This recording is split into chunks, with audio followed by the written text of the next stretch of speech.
వేదికను అలంకరించిన పెద్దలు,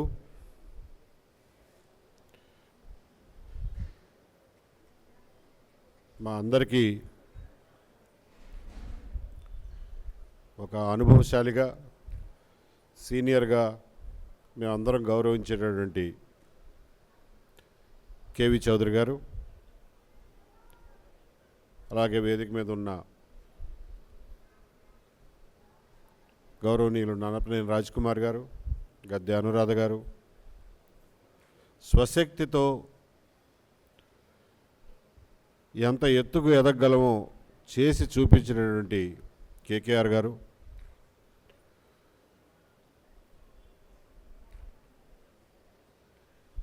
మా వంశీ మీ అందరికీ సుపరిచితుడు,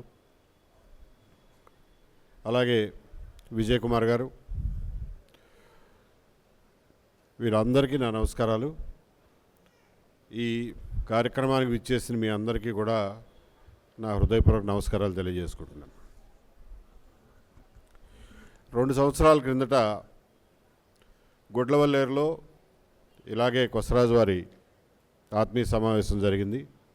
దానికి నేను, కోడె దుర్గాప్రసాద్ గారు హైదరాబాద్ నుండి వెళ్ళాం. నేను కొసరాజు వారి ఆత్మీయ సమావేశం అటెండ్ అవ్వడం మొదటిసారి, ఇది రెండవసారి.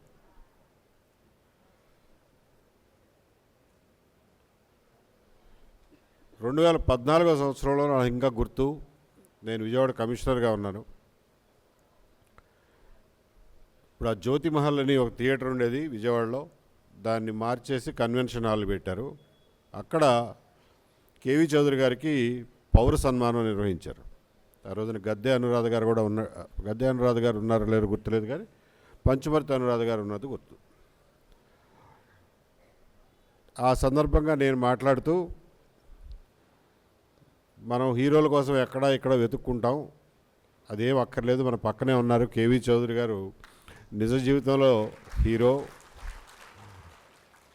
ఈ ఐఏఎస్ ఐపీఎస్ ఆఫీసర్ల గురించి కొంచెం ఎక్కువ పేపర్లో వస్తుంటుంది కాబట్టి వాళ్ళ గురించి ప్రజలకు ఎక్కువ తెలుస్తుంది. కానీ ఇండియన్ రెవెన్యూ సర్వీస్లో, ఇన్కమ్ ట్యాక్స్ డిపార్ట్మెంట్లో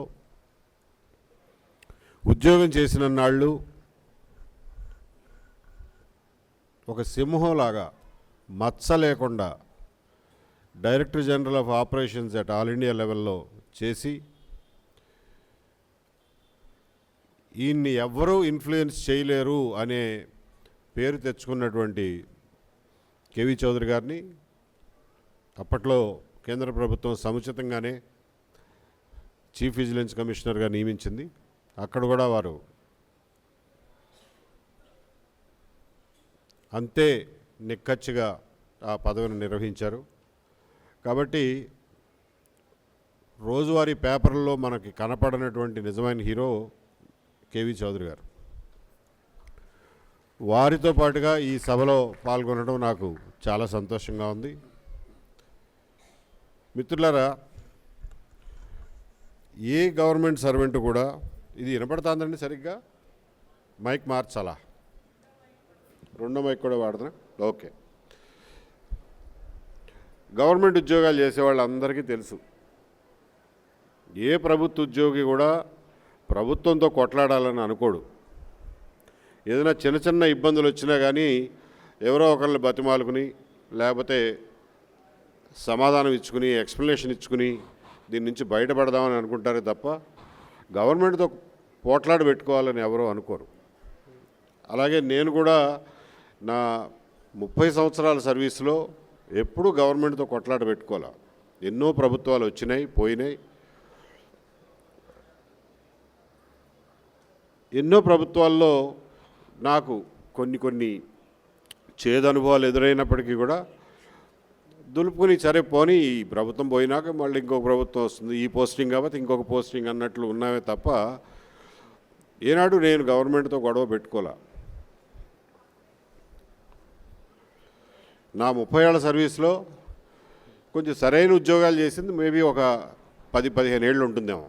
మిగిలిన 10-15 ఏళ్ళు వైఎస్ రాజశేఖర రెడ్డి గారు వచ్చిన దగ్గర నుంచి వారు ఇంట్రడ్యూస్ చేసినటువంటి ఈ కమ్మ వ్యతిరేకత అనేది ఒక రాజ్య పాలసీగా, రాజ్య విధానంగా, స్టేట్ పాలసీగా వారు అమలు చేసిన దగ్గర నుంచి మాకు పోస్టింగులు రావడం మానేసినాయి. ఆ 10 సంవత్సరాలు ఏదో ఒక మారుమూల కాలం గడిపేశాం. ఆ విధంగా 30 సంవత్సరాల్లో 15 సంవత్సరాలు సరైన ఉద్యోగం చేసాం. 15 సంవత్సరాలు ఎక్కడో ఇన్సిగ్నిఫికెంట్ పోస్టుల్లో చేసేవాళ్ళం. ఆ ఇన్సిగ్నిఫికెంట్ పోస్టుల్లో కూడా మేము చేయగలిగింది చేసేవాళ్ళం. 2019కి వచ్చేసరికి పరిస్థితి పూర్తిగా మారిపోయింది. రాజశేఖర రెడ్డి వేసిన విత్తనం ఇప్పుడు పెద్ద విషవృక్షమై కూర్చుంది.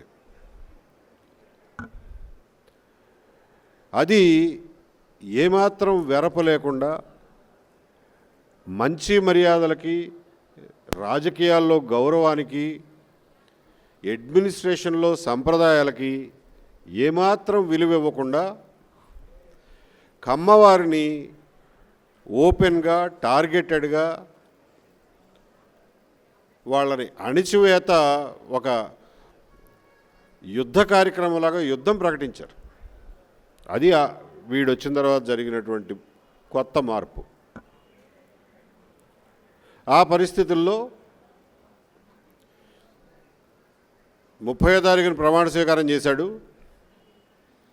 అదే రోజు రాత్రి వాడు ఇచ్చిన రెండో జీవో నా ట్రాన్స్ఫర్ చేశాడు, కానీ పోస్టింగ్ ఇవ్వడు. సో 8 నెలల పాటు పోస్టింగ్ లేదు, జీతం లేదు. సరే, బ్యాంకులో ఎంతో కొంత సేవింగ్స్ ఉంటాయి కాబట్టి నడిచిపోయింది. అప్పటికీ కూడా నేనేం కొట్లాడలా, నేనేమి ఎవరితోనూ పోట్లాడలా.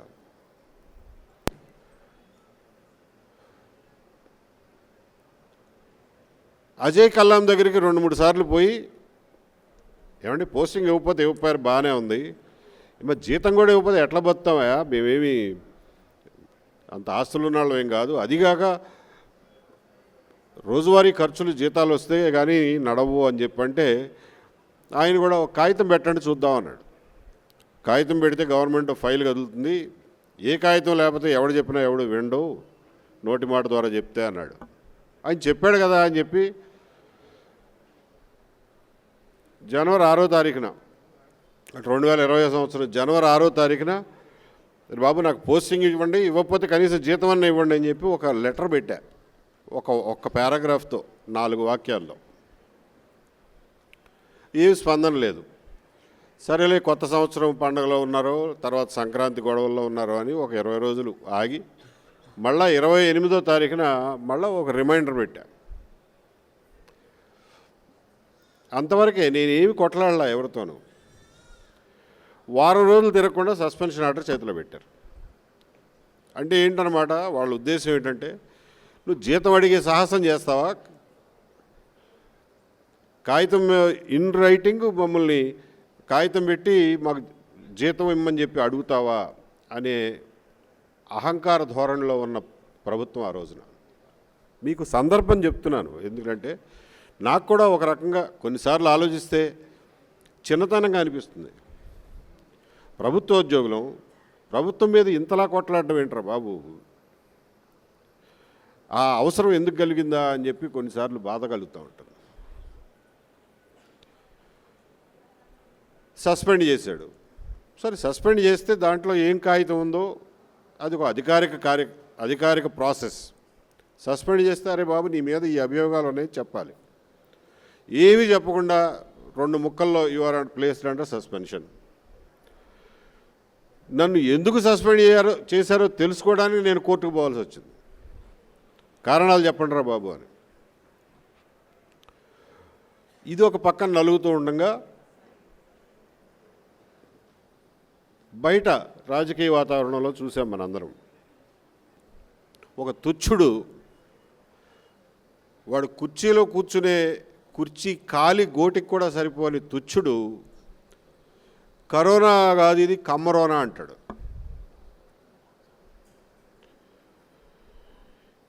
ఇంకొకటి చీఫ్ మినిస్టర్ చైర్లో కూర్చున్న వదవ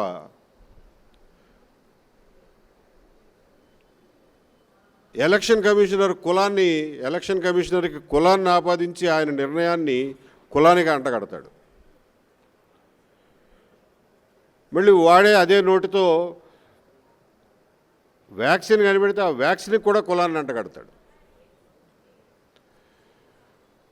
ఒక క్రికెటర్ని తీసుకొచ్చి నాకు సెలక్షన్ రావడానికి కమ్మోడు కారణం, వాడు సెలెక్టర్గా ఉండటం వల్ల నేను టెస్ట్ సిరీస్కి ఆడలేకపోయానని చెప్పి వాడితో చెప్పిస్తాడు, విచ్ ఈజ్ కంప్లీట్లీ ఫాల్స్. అందులో ఏమన్నా నిజం ఉంటే అనుకోవచ్చు, విచ్ ఈజ్ కంప్లీట్లీ ఫాల్స్. ఆ వాతావరణంలో మనం ఆ రోజున బ్రతికాం.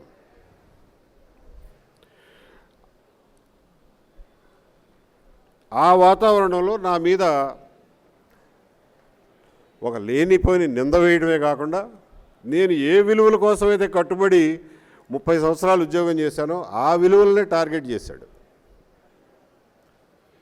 కాబట్టి అవతలున్నది గవర్నమెంట్ అయినా భగవంతుడైనా కానీ తిరగబడకుండా ఉండను. ఆ పరిస్థితుల్లో తిరగబడాల్సి వచ్చింది. నాకున్న ఒకే ఒక మార్గం కోర్టు, న్యాయ ప్రక్రియ. కాబట్టి దాని ద్వారానే పోయాను. మా లాయర్ల మంచితనం, వాళ్ళు పడిన కష్టం వల్ల నా వాదన చెప్పుకోవడానికి వీలు పడింది. న్యాయస్థానాలు ఎంతో కొంత పనిచేస్తున్నాయి కాబట్టి నేను ఒక న్యాయస్థానం తర్వాత ఒక న్యాయస్థానంలో గెలుచుకుంటూ పోయాను. వాళ్ళు అప్పీల్ చేసుకుంటూ పోయారు. రోజుకి 50 లక్షలు ఇచ్చి లాయర్లను పెట్టి గవర్నమెంట్ తరఫున వాదనలు చేసేంత ఖర్చు పెట్టారు. సరే, అదొక సుదీర్ఘ పోరాటం అనుకోండి. నేను ఇదంతా ఎందుకు చెప్తున్నానంటే, నన్ను చూసి ప్రతివాడు గవర్నమెంట్ మీద కొట్లాడమని ఆ ఇన్స్పిరేషన్ తీసుకోకండి. కానీ ఒక వాతావరణంలో, ఒక పర్టికులర్ వాతావరణంలో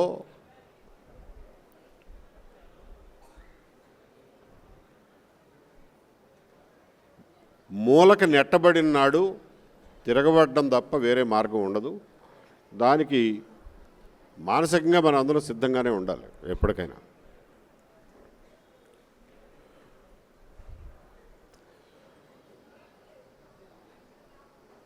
కమ్మ వాళ్ళని పేరు పెట్టి, కులం పేరు పెట్టి టార్గెట్ చేసి యుద్ధం ప్రకటించి అన్ని రంగాల్లోనూ, వ్యాపార రంగాల కాడి నుంచి ఉద్యోగ రంగాల దగ్గర నుంచి అన్ని రంగాల్లోనూ అణగదొక్కటానికి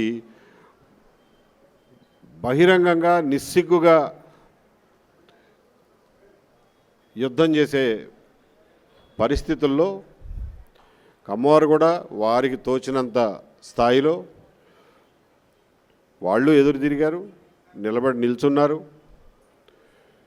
నేను ఒక్కడే కాదు, ఎంతోమంది ఆ సవాల్ని స్వీకరించి ముందుకు నడిచారు. వాళ్ళందరి ఆవేదనని మనం మర్చిపోకూడదు. బయటపడకుండా లోపల పడినటువంటి ఆవేదనలు కూడా మనం మర్చిపోకూడదు. ఇంకొక విషయం చెప్పదలుచుకున్నది ఏంటంటే, నేను 30 ఏళ్లలో ఎప్పుడు పెద్ద అప్పట్లో జరిగేవి కూడా కాదు, అవకాశాలు లేవు, నన్ను ఎవరో పిలిచేవాళ్ళు కూడా కాదు. ఈ కమ్మవారి ఆత్మీయ సమావేశాలకు వెళ్ళడం నాకు ఎప్పుడూ అలవాట్లేదు, ఏనాడు వెళ్ళలా. కానీ గత 5 సంవత్సరాల్లో వాళ్ళు సృష్టించినటువంటి వాతావరణంలో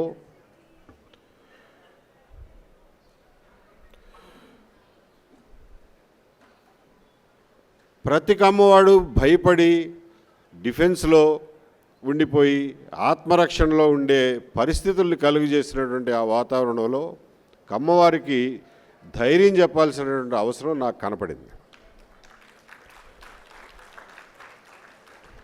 ఏం భయపడకండి, ఇది వచ్చిపోయే మేఘాలే తప్ప ఇది పర్మనెంట్ కాదు, నిలబడి ఉండండి, ఫైట్ చేయండి చేతనైనంత వరకు, దీన్ని మనం తట్టుకోగలం, దీన్ని అధిగమించగలం అనే ధైర్యం చెప్పాల్సిన అవసరం నాకు ఒక సాటి కమ్మాడిగా, ఒక సాటి మనిషిగా నాకు అవసరం అనిపించింది.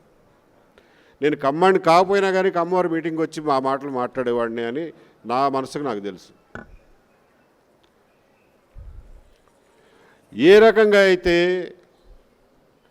ఆ రోజున ఉన్నటువంటి ప్రభుత్వం, పాలకులు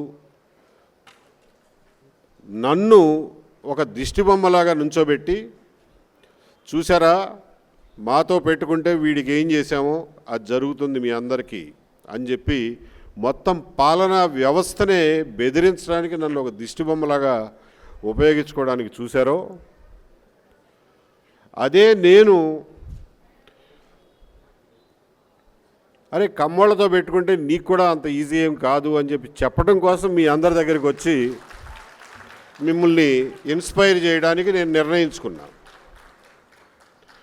అందులో ఇది మంచా చెడా, ఇది ఒక పబ్లిక్ సర్వెంట్గా నేను ఒక కుల సంఘం మీటింగ్కి వెళ్ళటం మంచిదా కాదా అనే మీమాంసకి నేను ఏనాడు గురికాల. I was very clear in my mind. నువ్వు వీళ్ళని టార్గెట్ చేసావు, నేను వీళ్ళకి తోడుగా నిలబడతా, వాళ్ళని నా చేతనైనంత వరకు నిలబెడతా, వాళ్ళని ఇన్స్పైర్ చేస్తా. నువ్వు నన్ను చూపించి మిగిలిన వాళ్ళని బెదిరించినట్లుగా ఎట్లయితే బెదిరిస్తున్నావో నేను పక్కన నుంచుని వీళ్ళకి ధైర్యం చెప్తా. సో నువ్వు చేసేది నువ్వు చేసుకో, నేను చేసేది నేను చేసుకుంటానని చెప్పి మీ మీటింగులకు రావడం జరిగింది. అంతకుముందు నేను ఎప్పుడూ సర్వీస్లో ఈ మీటింగులకు రాలా. సరే, ఆ తర్వాత ఎన్నికలు వచ్చినాయి.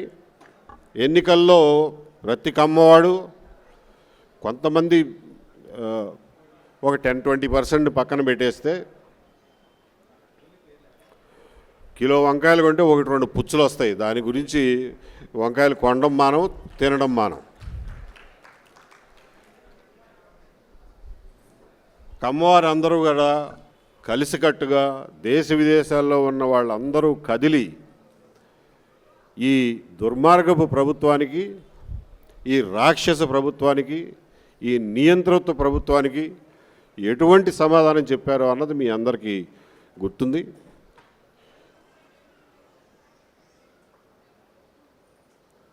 ఇది అయిపోయిన తర్వాత మళ్ళా కార్తీక మాసం వచ్చింది, మళ్ళా సంక్రాంతి వచ్చింది. ఇలాంటి ఆత్మీయ సమావేశాలు, అమ్మవారి సమావేశాలు జరగడం, వాళ్ళు కూడా అంతకుముందు పిలిచిన చనువుతో పరిచయంతో నన్ను పిలవడం జరిగింది. ఈసారి కూడా ఒకళ్ళిద్దరు శ్రేయోభిలాషులు అన్నారు, ఏమండి మీరు మీ స్టేచర్కి ఇలా కుల సంఘాల మీటింగ్లకు వెళ్తే బాగుండదేమో ఆలోచించండి అని. నాకు మళ్ళీ పూర్తి క్లారిటీ ఉంది ఆ విషయంలో. నేను ఒకటే వాళ్ళు కష్టాల్లో ఉన్నప్పుడు వెళ్ళి నిలబడడం నా బాధ్యతగా వెళ్ళి చేశాను. అలాగే నేను కష్టాల్లో ఉన్నప్పుడు కూడా వాళ్ళందరూ పాపం సంఘీభావం ప్రకటించి, నాకు ముక్కు మొహం తెలియని వాళ్ళు, పరిచయం లేని వాళ్ళు కూడా నా గురించి కన్నీళ్లు పెట్టుకుని బాధపడిన వాళ్ళని ఎంతోమందిని చూశారు. అంటే మీకు వీళ్ళందరినీ ఒక దుర్మార్గ ప్రభుత్వాన్ని వదిలించుకోవడం కోసం, ఎన్నికల్లో వాళ్ళతో పని చేయించుకోవడం కోసం మీరు వాళ్ళ మీటింగులకు వెళ్తే బాగానే ఉంటుందా? గెలిచిన తర్వాత ఎన్నికలు అయిపోయినాయి కదా, ఇంకా మీటింగులకు వెళ్ళాల్సిన అవసరం లేదని అంటారా? ఇది పద్ధతేనా? ఇది నీతేనా అని చెప్పి ఆ రోజున ఏ రకంగా అయితే వెళ్ళానో, నిష్కల్మష హృదయంతో చాలా క్లారిటీతో ఆ రోజున ఎలా అయితే వెళ్ళానో ఈ రోజున కూడా అలాగే వెళ్తాను. కాకపోతే ఆ రోజున చెప్పిన మాటలు కానీ, ఆ రోజున సందర్భం కానీ వేరు, ఈ రోజున సందర్భం వేరు కావచ్చు. కానీ ఈ ఆత్మీయత, ఈ సంఘీభావం, ముందు అన్నిటికంటే ముఖ్యంగా మనుషులుగా ఒకే కష్టాల్లో ఉన్నటువంటి మనుషులు ఒకరినొకరు తోడుగా ఉండాల్సినటువంటి అవసరాన్ని మనం ఎప్పటికీ విస్మరించజాలం. ఇప్పుడు కాదు, ఎన్ని సంవత్సరాలైనా ఈ ఆత్మీయ సమావేశాలు జరుగుతూనే ఉండాలి, మన అందరం కలుసుకుంటూనే ఉండాలి. ఎలక్షన్లకు ముందు ఒక రకంగా, ఎలక్షన్లకు తర్వాత ఒక రకంగా బిహేవ్ చేయటం నా వల్ల కాదు, అలా ఎప్పటికీ చేయను.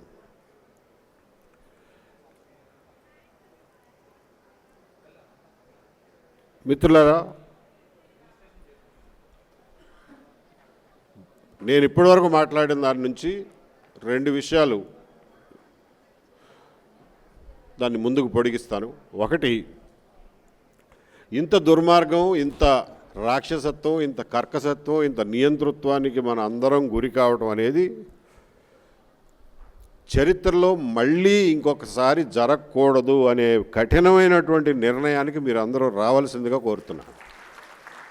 నెవర్ అగైన్, నెవర్ అగైన్ ఇటువంటి వాడిని మళ్ళా అటువంటి అధికారం పొందకుండా అహర్నిశలు కావాలంటే కష్టపడాల్సినటువంటి బాధ్యత మన అందరం తీసుకోవాలి. ప్రజలందరూ తీసుకునేలాగా కూడా మనం ప్రోత్సహించాలి. దీనికోసం మనం ఏం చేయాల్సి వచ్చినా కానీ ముందు జాగ్రత్త చర్యలు కానీ చేపట్టాలి అని చెప్పి మీ అందరికీ పిలిపిస్తున్నాను. అది ఒక విషయం అయితే, రెండో విషయం గుర్తుపెట్టుకోండి. 2004 నుండి కమ్మవారిని వైఎస్ రాజశేఖర రెడ్డి టార్గెట్ చేసిన నాటి నుంచి నేను చూస్తున్నాను, ఏనాడు కూడా రాజకీయాలు కమ్మవారిని కాపాడడానికి ముందుకు రావు. ఈ విషయాన్ని, ఈ వాస్తవాన్ని వాస్తవంగా గ్రహించండి. ఎందువల్లంటే రాజకీయాలు నడిపేవారు, రాజకీయ పార్టీలు అందరినీ కలుపుకొని పోతే తప్ప వాళ్ళు రాజకీయాలు నడపలేరు. కాబట్టి ముఖ్యంగా మన టార్గెట్ చేసినప్పుడు మనకి రక్షణగా వస్తే ఇంకా ఐడెంటిఫై అయిపోతామనేటటువంటి బెరుకు, మీమాంస రాజకీయ పార్టీల్లో ఎప్పుడూ ఉంటుంది. కాబట్టి మన పట్ల సానుభూతి ఉన్నప్పటికీ, మన పట్ల అభిమానం ఉన్నప్పటికీ, మనని ప్రత్యక్షంగా కాపాడడానికి ఏ రాజకీయ పార్టీ ముందుకు రాదు. కులంగా మీరు టార్గెట్ అయినాడు, మీరు కులంగానే ఎదుర్కోవాలి, కులంగానే ఐక్యత చూపించాలి, కులంగానే ఎదుర్కోవాలి. అదొక్కటే మీకున్న మార్గం. దీనికోసం అందరూ కలిసికట్టుగా ఏ రకంగా కలుస్తారో నాకు తెలియదు, ఏ రకంగా సంఘీభావం అవుతారో, సంఘటితం అవుతారో నాకు తెలియదు. ఎన్నో మార్గాలు ఉన్నాయి. ఇలా కొసరాజు వారి వంశవృక్షంలాగానే ఇంకొకరు లేకపోతే కమ్మవారి సంఘాలు పెట్టుకుంటారో, ఇంకోటి పెట్టుకుంటారో, లేకపోతే సైకో బాధితుల సంఘం అని ఒక కొత్త సంఘం రిజిస్టర్ చేసుకుంటారో, మీ ఇష్టం. ఏదో ఒక రకంగా మీరు సంఘటితమై మీ ఫైట్ మీరు చేసుకోవాల్సిందే తప్ప రాజకీయ పార్టీలు ప్రత్యక్షంగా వచ్చి మిమ్మల్ని కాపాడతాయి అనుకునే భ్రమ నుంచి బయటకు రావాల్సిందిగా మీ అందరినీ కోరుతున్నాను.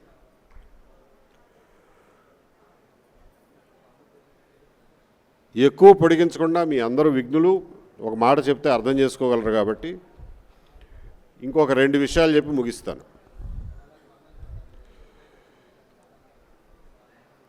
కమ్మవారు సంఘటితం అవ్వాల్సినటువంటి అవసరం ఒక పక్కన ఉంటే, కమ్మవారు ఈరోజు ఫేస్ చేస్తున్నటువంటి ఛాలెంజెస్, సవాళ్ళని అర్థం చేసుకుని దానికి తగినట్లుగా వాళ్ళ పిల్లల్ని, మనవాళ్ళని, మనవరాళ్ళని ఎలా పెంచాలి, పెద్ద చేయాలి, వాళ్ళని ఏ రకంగా తీర్చిదిద్దాలి అనే విషయంలో కూడా మీరు ఒక ఆలోచన చేయాలి. ముఖ్యంగా ఈ రోజున మగపిల్లలుగా తీర్చిదిద్దే అవకాశం, సౌకర్యం ఆల్రెడీ ఉన్నాయి. దయచేసి మీరందరూ కేకేఆర్ గారు చెప్పినట్లుగా అటువంటి పిల్లల్ని, అటువంటి అవసరంలో ఉన్న పిల్లల్ని గుర్తించి ఈ సంస్థలకు అప్పచెప్పండి. వాళ్ళు టేక్ కేర్ చేస్తారు. కొసరాజు వారు కూడా ఎవరైనా దాతలుంటే ఇటువంటి స్కూళ్ళు, హాస్టల్స్ పెట్టిన ఇన్స్టిట్యూషన్స్కి మీరు ఇవ్వదలుచుకున్నటువంటి డబ్బులు ఇచ్చి వాటిని ప్రోత్సహించవలసిందిగా కోరుతున్నాను. అది ఆల్రెడీ ఒక దారిలో పడిపోయింది, దాన్ని ఇంకా ముందుకు తీసుకుపోదాం. ఒక రకంగా కమ్మవారిలో పేద పిల్లలు చదువుకోవాలన్న ఆసక్తి లేకుండా ఎవడుకుంటుంది, కానీ ఆసక్తి ఉండి చదువుకునే అవకాశాలు లేకపోతే వాళ్ళు సంపాదించే సొమ్ములో సగం డబ్బు పిల్లల ఫీజులు కట్టడానికే కట్టి ఇబ్బంది పడుతున్నటువంటి తల్లిదండ్రులకి వాళ్ళ భారం తగ్గించడానికి, అలాగే వాళ్ళ పిల్లల్ని పైకి తీసుకురావడానికి మిగిలిన కమ్మవారు అందరూ ఆల్రెడీ చేస్తున్నటువంటి పనుల్ని ముందుకు తీసుకుపోదాం. దానికి మీరు కూడా చేతనైనంత సహాయం చేయండి. రెండవది, ఒక కొత్త విషయం మీకు ఈ రోజున చెప్పదలుచుకున్నది ఏంటంటే, ఆరోగ్యం అనేది ఇంకొక ముఖ్యమైనటువంటి సమస్య. కమ్మవారిలో ఆరోగ్య సమస్యలు కార్పొరేట్ హాస్పిటల్కి పోయినా, ఎక్కడికి పోయినా కానీ వేలల్లో ఈ డయాగ్నోస్టిక్ ఫీజులు, లక్షల్లో వైద్యాలు, రూమ్ రెంట్లు, ఇవన్నీ భరించలేక దాదాపుగా కొన్ని కుటుంబాలైతే వాళ్ళ సర్వస్వం ఆస్తులన్నీ కోల్పోయే పరిస్థితికి వస్తున్నారు. ఇందులో మనం పెద్దగా కార్పొరేట్ హాస్పిటల్ని తప్పుబట్టి ఇప్పుడు మనం సాధించేదేమీ లేదు. కాబట్టి మనం ఒక కమ్యూనిటీగా దీనికి ఒక సొల్యూషన్ కావాలి అనుకున్నప్పుడు ఆల్రెడీ కొంతమంది సుబ్బారావు లాంటి వాళ్ళు దీని గురించి కొంత ఆలోచించినట్టుగా కనిపిస్తోంది. దాన్ని ముందుకు తీసుకుపోవాలంటే అమ్మవారి అందరినీ ఒక ఆరోగ్యానికి సంబంధించినటువంటి ఒక యాప్లోకి తీసుకొచ్చి వాళ్ళ బేస్ డీటెయిల్స్, ఇవాళ ఉన్నటువంటి ఆరోగ్య పరిస్థితుల్ని అందులో నమోదు చేయించుకుని, అలాగే ప్రతి రంగంలోనూ లక్షల డబ్బులు వసూలు చేయకుండా నిజాయితీగా పనిచేసేటటువంటి డాక్టర్లని వీళ్ళకి ఇంట్రడ్యూస్ చేసే విధానం కూడా అందులోనే పొందుపరిచి ఈ వైద్య అవసరాలు ఉన్నటువంటి అమ్మవారిని, ఆ అవసరాలు తీర్చే డాక్టర్లకు అమ్మవారు కావచ్చు, ఇంకెవరైనా కావచ్చు, ఎవరైనా సరే good doctor is a good doctor irrespective of the community. ఆ డాక్టర్లని అనుసంధానించగలిగేటటువంటి ప్రక్రియ యాజ్ ఎ కమ్యూనిటీ మీలాంటి వాళ్ళు కమ్యూనిటీ లీడర్స్ కనుక టేకప్ చేస్తే అమ్మవారిని అందరినీ ఆరోగ్యపరమైన విషయాల్లో వాళ్ళకి చాలా వరకు సహాయం చేసిన వాళ్ళు అవుతామనేది నా ఉద్దేశం. ఈ మధ్యన 2-3 పెద్దలతో మాట్లాడుతుంటే దీన్ని ఒక ప్రత్యేకమైన కార్యక్రమంగా తీసుకుని చేస్తే చాలామందికి ఉపయోగపడుతుంది. ఎందువల్లంటే చాలామంది ఈ రోజున మిస్ డయాగ్నోసిస్ వల్ల లేకపోతే ఓవర్ డయాగ్నోసిస్ వల్ల ఈ కార్పొరేట్ కల్చర్లో ఒక అలవాటుగా మారిపోయినటువంటి ఆ టెస్టింగ్లు, ఆ ఫీజులు, ఆ స్ట్రక్చర్ వల్ల చాలా ఇబ్బంది పడుతున్నారు. దాని నుంచి బయటకు వచ్చి ఒక ఇన్ఫార్మల్ గ్రూప్గా మనం దీనికి సొల్యూషన్ కనుక్కోగలం అనే నమ్మకం నాకైతే ఉంది 100%. దీనికి పూనుకోవాల్సిందిగా కొసరాజు వారిని అందరినీ కూడా వాళ్ళకి చేతనైనంతలో, అందులో డాక్టర్లు ఉంటారు, చాలామంది పెద్ద పెద్ద ఇండస్ట్రియలిస్టులు ఉన్నారు, వాళ్ళందరినీ పూనుకోవాల్సిందిగా కోరుతున్నాను. నేను ఇదంతా ఎందుకు చెప్తున్నాను అనంటే రాజ్కుమార్ గారు చెప్పారు, ఆరోగ్యశ్రీ ఉంది, డబ్బులు వచ్చినప్పుడు వస్తాయి, సీఎంఆర్ఎఫ్ ఉంది, డబ్బులు వచ్చినప్పుడు వస్తాయి అని చెప్పి. కమ్మవారుగా గవర్నమెంట్ మీద ఎంత తక్కువ ఆధారపడితే అంత మనకు మంచిది. ఏ విషయంలో అయినా సరే ఎంత తక్కువ ఆధారపడితే అంత మంచిది. ఎందుకంటే ఆ సిస్టమ్కి అలవాటు పడితే రేపొద్దున వీడు చేస్తాడో చేయడో, వాడి దగ్గర డబ్బులు ఉన్నాయో లేవో అన్న అనుమానాల కంటే కూడా మనలో మనం సహాయం చేసుకోగలిగినటువంటి పరిస్థితి ఈ రోజున అమ్మవారికి ఉంది. కాబట్టి గవర్నమెంట్ల వైపు చూడడం మానేసి మనలో మనం సహాయం చేసుకుంటే చేయగలిగినటువంటి దాతలు ఎంతోమంది ఉన్నారు. ఉదాహరణకి నాకు ఇది చాలా ఆశ్చర్యంగా ఉంటుంది. అమ్మవారి విషయంలో విజయవాడలో ఫ్లడ్స్ వస్తే 400 కోట్లు విరాళాలు వస్తాయి, అందులో 200 కోట్లు అమ్మవారివి. అవునా కదా? లైన్లో నుంచి మరీ విరాళాలు ఇచ్చి వచ్చారు. కరోనా వస్తే 200 కోట్లు ఆ రోజున ఉన్న గవర్నమెంటు విరాళాల కింద సేకరిస్తే అందులో 100-150 కోట్లు కమ్మవారు ఇచ్చినవే. మళ్ళీ ఇప్పుడు ఎవడో కమ్మ కార్పొరేషన్ అని పెట్టి దానికి ఒక 150 కోట్లు బడ్జెట్ కోసం మనం వెళ్ళి లైన్లో నుంచోవాలంట. దీనికి ఏమన్నా అర్థం ఉందా?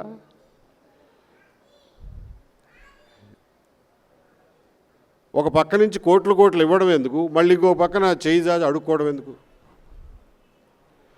కాబట్టి వీలున్నంత వరకు అమ్మవారి అవసరాలని అమ్మవారు తీర్చుకోగలిగిన పరిస్థితిలో ఇవాళ ఉన్నారు. కాబట్టి దానికల్లా చేయాల్సింది ఒక ఆర్గనైజేషను, ఒక స్ట్రక్చరు, దానికి ఒక పద్ధతి పాడు, నిజాయితీగా పనిచేస్తారు అన్న నమ్మకం ఉన్న వాళ్ళని ముందు పెట్టి ఒక ట్రస్టో సొసైటీయో ఇంకొకటో పెడితే ఇవ్వడానికి అమ్మవారి దగ్గర డబ్బులు ఉన్నాయి. అవసరం లేకుండా చేయి చాచి అడిగే అమ్మవాళ్ళు చాలా తక్కువ మంది ఉంటారు. కాబట్టి ఈ డబ్బులు సద్వినియోగం అవుతాయి. కాబట్టి ఆ రకంగా ఆలోచన చేయమని సామాజికంగా ఆలోచనల విషయంలోనూ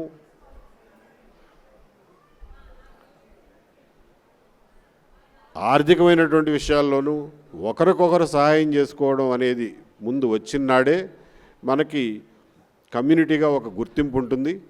అరే వీళ్ళు ఎవరి దగ్గరికి పోరురా, వాళ్ళలో వాళ్ళు సహాయం చేసుకుంటారు అనే గౌరవం కూడా ఈ కమ్యూనిటీకి మిగులుతుంది. అంతే తప్ప ఆ రాజకీయ నాయకుడు మాకేం చేయలేదు, ఈ రాజకీయ నాయకుడు మాకేం చేయలేదు అనే పరిస్థితి నుంచి బయటపడదామని చెప్పి మీ అందరికీ తెలియజేసుకుంటూ, లాస్ట్లో నాకు వంశీ అన్నాడు, ఇక్కడ ఎవరో కుర్రాళ్ళు కనబట్టలేదు, అందరూ ముసలాళ్ళే ఉన్నారని. దీనికి కూడా ఒకే ఒక మార్గం ఏంటంటే, గ్రామాలని సుసంపన్నం చేయాలంటే, గ్రామాల్లో జనాభా పెంచాలంటే, గ్రామాల్లో ప్రజలందరికీ పనులు కావాలంటే, గ్రామాల్లో 4 రూపాయలు కనిపించాలి అని అంటే విజయ్ కుమార్ గారు లాంటి వాళ్ళు పరిశ్రమలను గ్రామాల్లోకి తీసుకురావాలి. చిన్న చిన్న పరిశ్రమలైనా సరే గ్రామాల్లోకి తీసుకొచ్చి అక్కడ ఉపాధి అవకాశాలు పెంపొందించడం ద్వారా కమ్మవారి పిల్లలకే కాకుండా గ్రామాల్లో ఉండే అన్ని కులాల వాళ్ళ పిల్లలకి ఉద్యోగాలు వస్తాయి. గ్రామాలు మళ్ళీ కళకళలాడుతూ ఉండడానికి అది ఒక్కటే మార్గం. ఈ రకంగా గ్రామాల్లో పారిశ్రామిక అభివృద్ధి, పరిశ్రమల స్థాపన విషయంలో కూడా కొసరాజు వారికి వీలైనంతగా కృషి చేయాలని చెప్పి కోరుకుంటూ, మీ 2 నెలల కిందట రాజేశ్వర గారు నా డేట్ బుక్ చేశారు. డిసెంబర్ మొదట్లో ఎప్పుడో చెప్పారు, మా కొసరాజు వాళ్ళ మీటింగ్ ఉందండి అని. ఎప్పుడండి అంటే డిసెంబర్ 19 నా పరిస్థితి ఎలా ఉంటుందో నాకు ఎట్లా తెలుస్తుందండి, ఇప్పటి నుంచి అడిగితే ఎట్లా అంటే, లేదు మీరు చెప్తేనే మేము మళ్ళీ మిగిలిన కార్యక్రమం మొదలెడతా ఉన్నారు. సో ఆ రకంగా ఒప్పుకొని డిసెంబర్ 19 ఉంటాను అని చెప్పి, అదే జనవరి 19 ఉంటాను అని చెప్పి ఆ రోజున మాటిచ్చాను. కాబట్టి మొన్న అత్యవసరంగా హైదరాబాద్ వెళ్ళాల్సి వచ్చినా మళ్ళీ నిన్న మధ్యాహ్నం నుంచి బయలుదేరి రాత్రి 11:30కి చేరాను. మళ్ళీ ఇవాళ రేపు మళ్ళీ వెనక్కి హైదరాబాద్ వెళ్ళాలి. But I'm extremely happy to be meeting all of you and addressing you. And ఈ కార్యక్రమానికి నన్ను పనిమాల పిలిచి నన్ను గౌరవించి మీ అందరి ముందు 4 విషయాలు షేర్ చేసుకోవడానికి అవకాశం ఇచ్చినటువంటి కొసరాజు వంశవృక్ష కార్యవర్గానికి నా కృతజ్ఞతలు తెలియజేస్తూ, మీరందరూ ఓపికగా నా మాటలు విన్నందుకు మీ అందరికీ కృతజ్ఞతలు తెలియజేస్తూ సెలవు తీసుకుంటున్నాను. జై హింద్.